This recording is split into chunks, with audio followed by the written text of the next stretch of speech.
Hi guys, అందరు ఎలా ఉన్నారు? నేనైతే సూపర్గా ఉన్నాను. నేనైతే తిరుపతికి అయితే బయలుదేరిపోయానండి. 24th నైట్కే బయలుదేరిపోయాను. నా పూజ అయిపోగానే 25th మార్నింగ్ 7:30కి అట్లా బస్ స్టాప్లోనైతే దిగిపోయాను. బస్ బుక్ చేసుకున్నాను. బస్ టికెట్ కోసం అయితే 1 అవర్ వెయిట్ చేశాను. బస్ కోసం కూడా ½ an hour వెయిట్ చేసి బస్ అయితే రాగానే ఎక్కేసాను. ఫుల్ క్రౌడ్ ఉందండి. Rathasaptami special full rush. Buses కూడా ఫుల్ రష్గా ఉన్నారు. లాస్ట్కి అయితే ఫైనల్గా బస్ అయితే ఎక్కేసాను. స్టార్ట్ అయిపోయాను. టోల్ గేట్ దగ్గర అయితే ఒక ఫోటో దిగేశాను. ఏడుకొండలవాడి దగ్గరికి అయితే వచ్చేసానండి. నేను చూపిస్తున్నటువంటి వీడియోలో ప్రతిదీ నేను మెన్షన్ చేస్తున్నాను, చూసేసేయండి.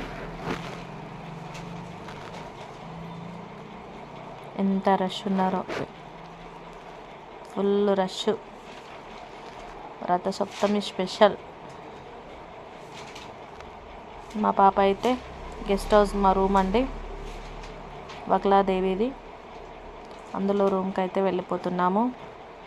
మాతృశ్రీ వక్లాదేవి విశ్రాంతి భవనం. చాలా బాగున్నాయండి రూమ్స్ అయితే, నాకు చాలా బాగా నచ్చేసింది. 2nd ఫ్లోర్ అయితే ప్రెస్ చేసి వెళ్ళిపోయాము.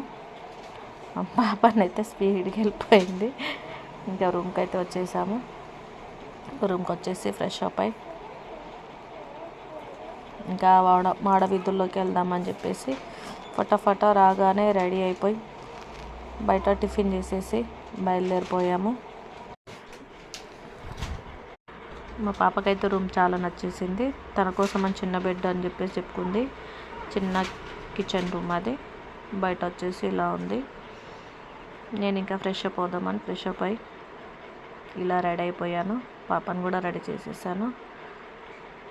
ఇంకా స్టార్ట్ అవుతుంటే మధ్యలో చిన్న చిన్న క్లిప్స్ శివుడి గెటప్లోని, అమ్మవారి గెటప్లో ఉన్న వాళ్ళతోనైతే ఫొటోస్ దిగాము. శ్రీనివాసుడు మాడ వీధుల్లోకి అయితే స్టార్ట్ అయిపోయాము. NH4 నుంచి స్టార్ట్ అయిపోయాము. అసలు ప్లేస్ అనేదే లేదండి కూర్చోవడానికి. పాపను ఒక దగ్గర కూర్చుండబెట్టేసి ఇంకా నేను వీడియో తీసుకుంటూనే ఉన్నాను. చూసేయండి ఎంత రష్ ఉన్నారో అస్సలు. వామ్మో, ఆ రష్ని చూడగానే నాకైతే భయం వేసేసింది. చూడండి ఎంత చీమల్లాగానే ఉన్నారు ఆ రష్.